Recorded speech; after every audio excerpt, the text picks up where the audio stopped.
Hello and welcome into another episode of Locked On Wolves. Today on the show, the Timberwolves come back to beat the lowly Giannis-less Bucks, how they did it, and the key rotation changes that Chris Finch made.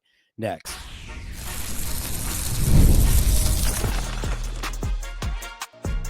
You are Locked On Timberwolves, your daily Minnesota Timberwolves podcast, part of the Locked On Podcast Network, your team every day.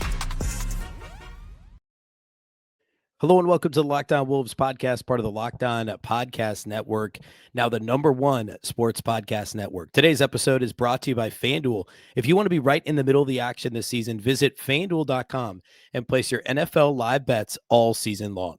Happy Monday, everybody. It's a victory Monday after a big Wolves win over the Bucks. Yes, they squeaked out a win against the Giannis-less Bucks team, and there was a lot that didn't go right in this game, but also, winning 7 of 9, being able to avoid a letdown post win over the Thunder on Friday, and also withstanding a first half Jaden McDaniels injury, a first quarter Jaden McDaniels injury. We'll talk about that and how the rotation changed because of the McDaniels injury. Obviously, a big third quarter for Minnesota, some timely shots by some key players. And really, I want to dig in first. We're going to talk about that third quarter run and how the Timberwolves did it. I do have 3 big things I want to hit. That is certainly one of them. We'll call it the first of the 3 big things. We'll get to individual studs and duds a bit later. That's what we got for you today here on the show. Big thank you for making Locked On Wolves your first listen every single day.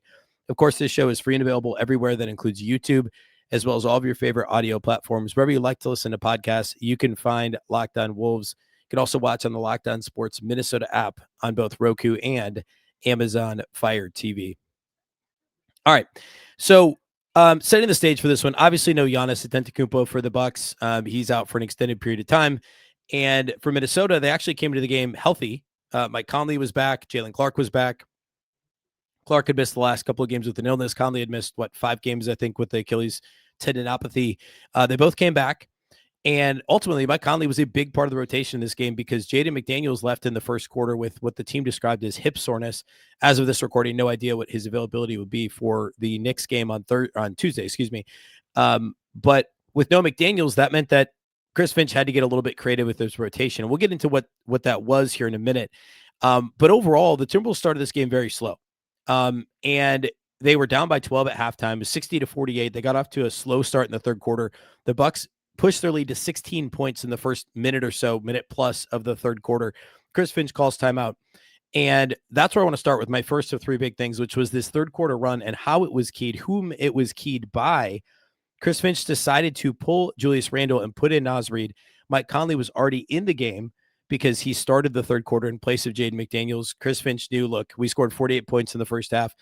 We need something that's going to help grease the wheels of this offense. We need some sort of lubricant that's going to get us to actually move the basketball and, put up points. And Mike Conley was the answer to that question. And frankly, Julius Randle, we'll talk about him a little bit later, another poor game for Julius and, ball stopping, et cetera, and just not being efficient. Obviously, the ball stopping is fine if you make your shots, but that hasn't been the case for Randle of late.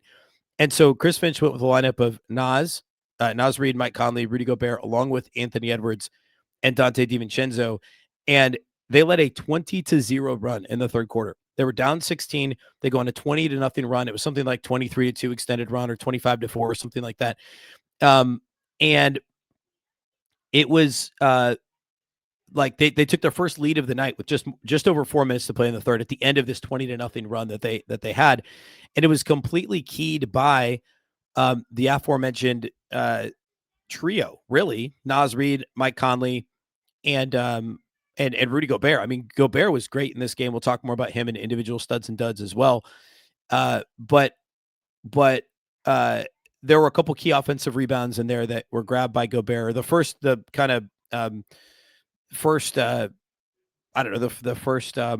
step toward this run was zReid hits a corner 3. And that kind of got things going. Reed hits a corner 3. Conley makes a nice pass to Gobert for a bucket. Gobert makes a nice pass to zReid for a bucket. Naz hits another bucket. Mike Conley hits a 3. Naz gets a dunk. DiVincenzo hits a pair of 3s. And at that point, that's when Minnesota takes the lead, is on that second Dante 3.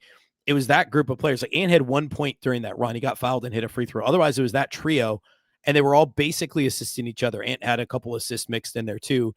So he certainly came to the party, but it was the trio of Conley and Gobert and zReid that got things going. And then it was capped off by the DiVincenzo threes.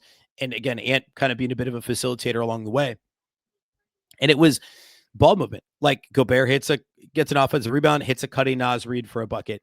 Naz makes a nice pass to Rudy for a dunk. Ant's driving and kicking to Dante DiVincenzo. Like the ball movement that simply wasn't there early in the game was there in the third quarter. And it was that, like, credit to Chris Finch for picking Mike Conley to play the Jaden McDaniels minutes, and then also for pulling Julius Randle when he did in the third quarter of this game. Things could have easily gone from bad to worse if he hadn't made that sub when he did. And obviously Julius Randle, it's not like he benched him for the rest of the game. Julius ended up having, not a great game by Julius Randle standards, but was still a part of the close of this game. And so still ended up playing 32 minutes. It was just in that moment, Minnesota needed to grease the wheels of their offense, and it was that group of players that was able to do that in the third quarter. So credit to Chris Finch for making that move and for that group for executing. Related to that, well, no, we'll talk about three-pointers later. I guess, well, actually, let's talk rotation now, because I guess that is more related to the decisions made in the third quarter. So my second of the three big things is the Timberwolves rotation in this game. With no Rob Dillingham ended up not playing. Like the Wolves came into this game with a healthy rotation, and it made it clear that Rob Dillingham is at the moment the 11th guy. With Jaden going out with an injury, Rob still didn't play. It ended up being Mike Conley that absorbed most of those minutes, but Bones Highland played 19 minutes, and obviously he was going to play rotation minutes regardless. Jalen Clark ended up only playing 6. So sitting here right now, Bones Highland certainly looks like he's a top 8 rotation guy at this point, right? I mean, like zReid and Mike Conley both had 20 plus minutes off the bench, and then it's Bones Highland. TJ Shannon had 12 minutes and actually played really well. We'll talk more about him too. Well, actually, we can talk about him now. Like with no Jaden, I was a little surprised they didn't go to Dillingham, and especially with the offense struggling in the first half. And Chris Finch had complimentary things to say about Dillingham after his last game and the Friday game against OKC when Rob had like a +10 ± in relatively short minutes, and Mike Conley praised him after the game, and Finch had some good things to say in his media availability before the Bucks game as well. And it's just not consistent offense, and it's understandable why they didn't end up going to Dillingham. And I don't think this is a permanent DNP-CD. I think it's going to depend a little bit on the matchup. And in fact, Finch said in his comments about Dillingham, I think it was right before the Bucks game, he actually, without mentioning it, brought up the matchup against OKC and how he likes Dillingham against OKC. Well, the Bucks are not OKC, right? It's a different matchup. So I do think there's going to be a bit of, some nights it's Jalen Clark, some nights it's TJ Shannon, some nights it's Rob Dillingham, and most nights it'll probably be 2 of the 3. And in this one, Dillingham was the odd man out. Shannon had a rough start to the game, to his minutes, but he hit 3 big threes late in this game that like were vital to what Minnesota was trying to do. And he finished this game with what do you have, 11 points in 12 minutes, 4 of 7 from the floor, 3 of 5 on threes. It was late third quarter, I think, is when he hit all those threes. Oh no, I guess it was fourth. When he hit those threes. Yeah. It was early fourth quarter, I should say, when like the Wolves did take that late lead in the third quarter. Ultimately, it's a tie game going to the fourth, and the Bucks come out kind of on fire, make like a bunch of shots in a row. They're up 3. It's back and forth, and then mixed in, TJ Shannon just hits 3 straight threes, and the Wolves take a 4-point lead after being down by 3 or 4, following the Bucks early fourth quarter flurry. Bucks have to call a timeout, and then at that point, Minnesota actually never relinquishes the lead. So it's Shannon's threes that kind of push the Wolves over the hump and keep them ahead with those buckets early in the fourth quarter. So credit to TJ Shannon for staying with it. Credit to the Timberwolves for sticking with Shannon. And, TJ did what he had to do in the fourth quarter, or did what the Wolves needed him to do. And that's exactly what Chris Finch talks about, is if the roll's 10 minutes, you do what you can in those 10 minutes. You do your best. He had 11 points in 12 minutes. So really nice fourth quarter for TJ Shannon. All right, next we'll get into my third of 3 big things, and then we'll talk A couple of other notes that I have from this one, and we'll get into individual studs and duds, and that's how we'll close out the show here today.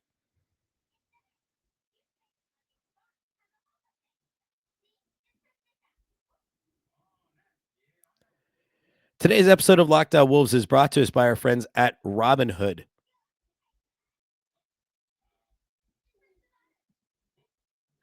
Nobody knows your money goals better than you. Robinhood puts you in control of your money with tools that work as hard as you do. Locking in on every opening, beating your PR, beating it again. Channel that drive into your money. Robinhood puts you in control of your money. Trade stocks and ETFs, options, futures, and crypto all in one platform. You can now build and execute your own trades from a desktop with Robinhood Legends advanced tools, or take advantage of the new Robinhood strategies with a tailored portfolio managed by a team of experts. You expect more from yourself. Expect more from your money. Get started today at Robinhood.com/yourmoney. Again, that's Robinhood.com/yourmoney. Your money, your move.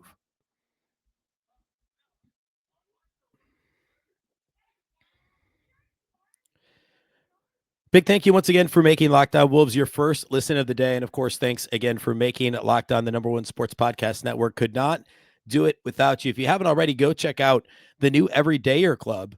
You get access to an ad-free audio feed for Locked On Wolves. Of course, it's compatible with wherever you listen to podcasts, Apple Podcasts, Spotify, every other major podcast app. Plus, you get an invite to the members-only Locked On Everydayer Club Discord server, which includes a group chat for just for listeners of this show and any other show.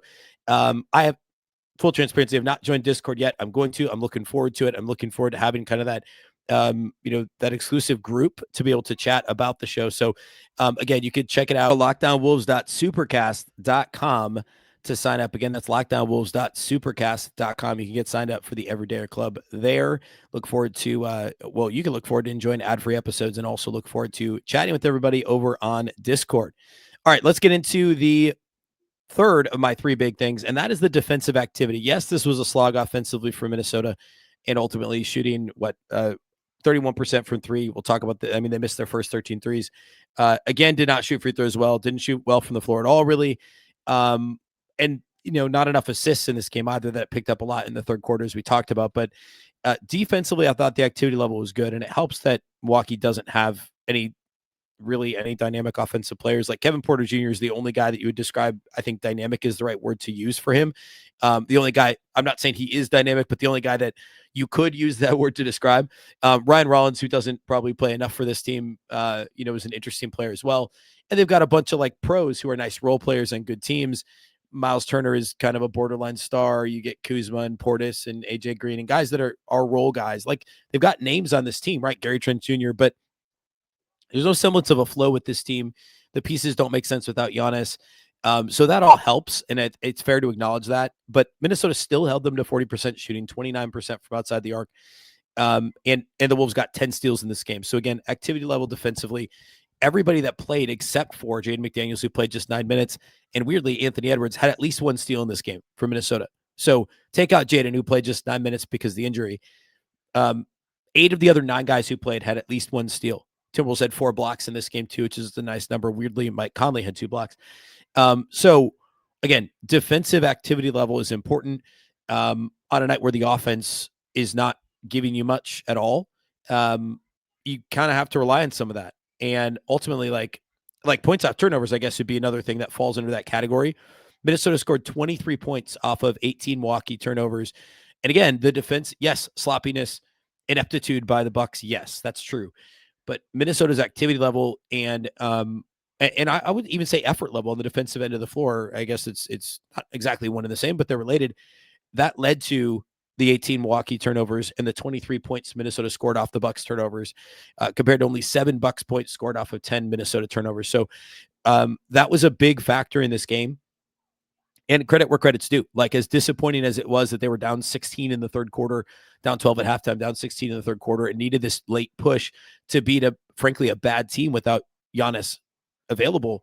That's still a credit where credit's due. The defensive intensity level was there, and that matters for sure. Okay. So those are my 3 big things. The third quarter run and the way that was handled, the rotation, and then the defensive activity. A couple of other notes. One, Minnesota missed their first 13 3-point attempts in this game. They didn't make one until the 7:17 mark of the second quarter. So what is that? Nearly 17 minutes into this game before the Timberwolves made a three. Dante finally broke the dam on that one. And then, of course, the rest of the way, they shot 14 of 22, which is just crazy. That's what, basically 60. It's a little over 60% the rest of the way. So ultimately, that netted out to what they shoot for the game from three, just 31%. But they started 0 of 13. So, like, we'll take that. So significant that, like, we saw this in the bad loss last Wednesday that the Wolves had, where just like they just go cold all of a sudden from three. And it happens. And ultimately, this team nets out to a top 5 3-point shooting team percentage wise in the NBA. But they go through these cold spells as teams do. And that's when you need to be able to go to something else, whether it's anti-ISOs or Julius ISOs or whatever. And usually that works out. It wasn't quite as profitable in this game. And ultimately, again, bad opponent. And then being able to figure things out rotation wise in the third quarter was a really big deal. Okay. One other thing, I guess also related to that, I mentioned Julius Randle. zReid once again outplayed Julius Randle, and it was that substitution in the third quarter that I mentioned that was a really big deal. Julius has been struggling lately.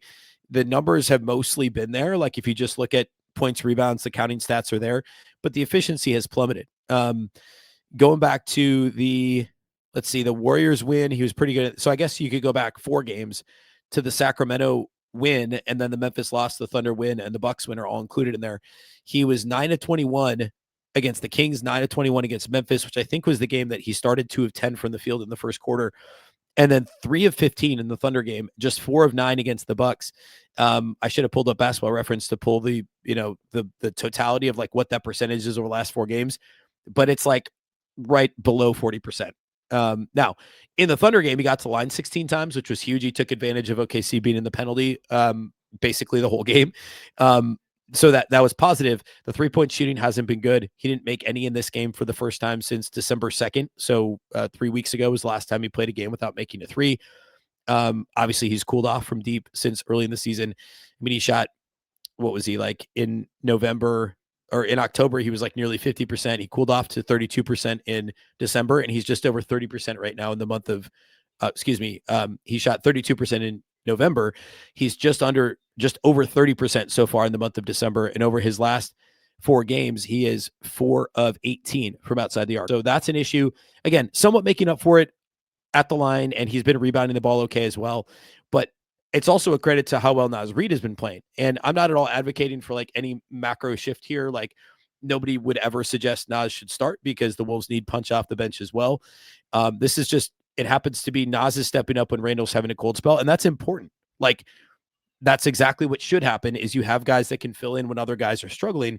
And so that's been a benefit, here of the Wolves depth, and which of course has been a roller coaster all season.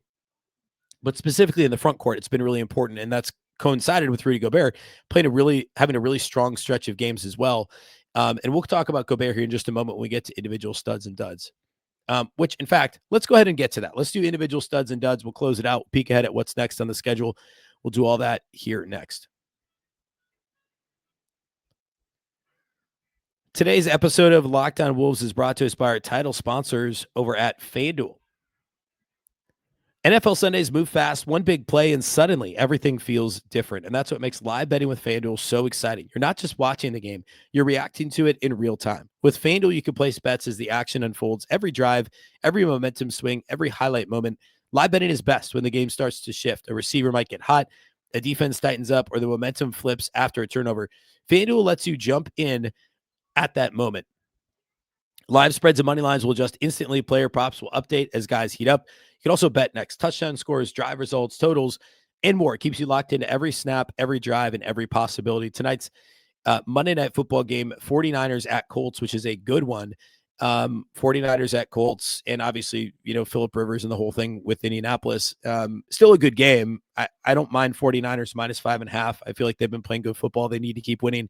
I would take 49ers minus 5.5 of that game. If you want to be right in the middle of the action this season, visit FanDuel.com and place your NFL live bets all season long. FanDuel, the game moves fast, and so can you.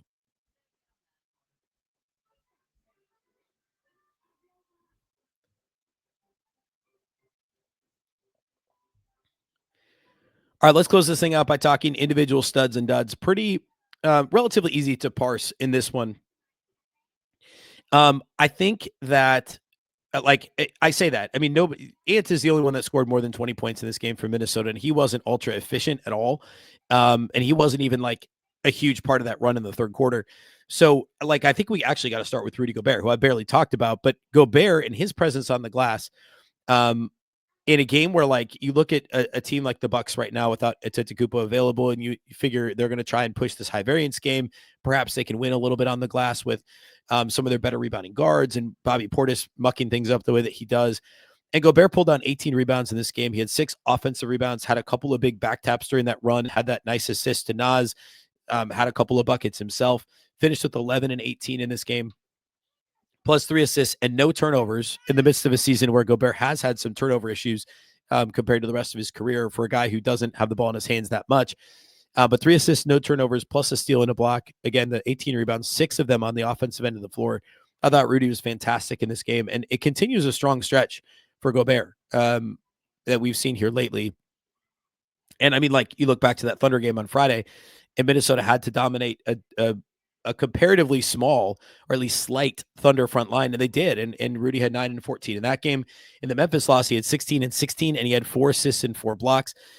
It's been a strong stretch for Rudy Gobert, and we'll maybe talk more about that on tomorrow's show on a bit of a revitalization for Gobert here. It tends to take him a little bit to get going in within each individual season, and we're seeing that right now. This is a bit of a resurgence for Rudy, and he led the team in minutes in this game. Very strong performance from Rudy Gobert. Number 2's got to be Dante DiVincenzo. 18 points on 11 shots. He's the only guy that actually shot the 3 well, this side of Terrence Shannon in limited volume for TJ. But 4 of 8 from outside the arc for DiVincenzo, 7 of 11 overall from the field. So he was 3 of 3 on 2s and 4 of 8 on 3s, 4 assists, 2 steals, and also 5 boards for DiVincenzo. I thought he was really good. And another player who's had a pretty strong stretch here over the last week plus. And again, a big part of that run, which really does matter. The third one, I don't know, it's tough. You could go Ant for leading the team in scoring with 24. You could go Nas for being a big part of that stretch. You could go TJ Shannon for his big start to the fourth quarter. I think I'm going to go Nas. I know he led the team with 4 turnovers, but he was such a big part of that third quarter run. And even though he's only 2 of 8 on 3s, he was 3 of 4 on 2s in this game. 6 rebounds in 29 minutes is nice. Third on the team in rebounding. A couple assists and a steal. Led the team in plus minus, actually, with plus 17. Really good stretch of the third quarter for Nas. Continues a stretch of strong games. And again, we'll talk about the Wolves' big man rotation a little bit, likely on Tuesday's show. And then Mike Conley. Conley played well. In limited, well, actually, he played 24 minutes, which is surely more than the Wolves intended him to play coming back from the sore Achilles. But he was a plus 16 in 24 minutes, was a big part of the third quarter. 6 assists to no turnovers. A bit of a throwback for Mike Conley. He only scored 6 points, but I mean, he knocked down 2 threes. One of those was a pretty pivotal 3 in the midst of that run as Minnesota was trying to take the lead. And he did exactly that. So big minutes for Mike Conley as well. Duds, I don't really have any. If I had to pick one, I'd go Julius Randle, I think. 12 points on 9 shots, didn't make a 3, had a couple turnovers, was a -6, and the worst starter, actually worst on the team, minus Jaden McDaniels, who only played the first 9 minutes of the game. So yeah, I don't know. I mean, Julius, again, a bit of a roller coaster here lately. Well, that's not true. A bit of poor play here more recently for Julius. A bit of a roller coaster of a season, I guess, overall for Randle. So I guess I'd pick Randle if I had to pick somebody. Overall, a win is a win. And this is one of those where, when you trail, they literally trailed for about 2/3 of this game. And then Minnesota was able to surge ahead with that 20-0 run in the third quarter, tied going to the fourth. The big push at the start of the fourth led by TJ Shannon, and then hold them off. And a game where you trail for 2/3 of it, you lose Jaden McDaniels after he plays just 9 minutes. It'd be easy to kind of pack it in. You miss your first 11 threes. And I think it matters that the Wolves showed some level of resiliency here and held off an inferior team. Now, obviously, it gets a lot tougher with the Knicks on Tuesday at home and then at Denver late on Christmas Day on Thursday. It's a difficult upcoming schedule, to be sure.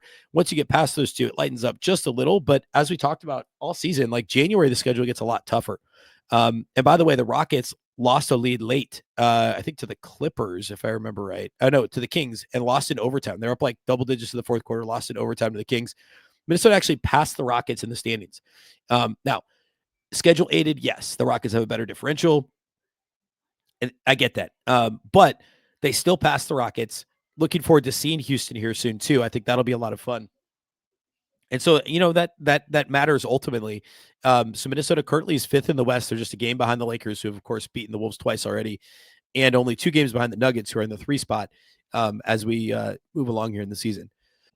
And actually, again, like speaking of how tough the schedule gets, like these next 2 are of course difficult. Knicks, Nuggets, and then it clears up a little. Brooklyn, Chicago, Atlanta, Miami, Washington, Miami. Like that's not a terrible stretch. And then you go Cleveland, San Antonio, Milwaukee again. Who knows? Giannis probably isn't back by mid-January, early mid-January.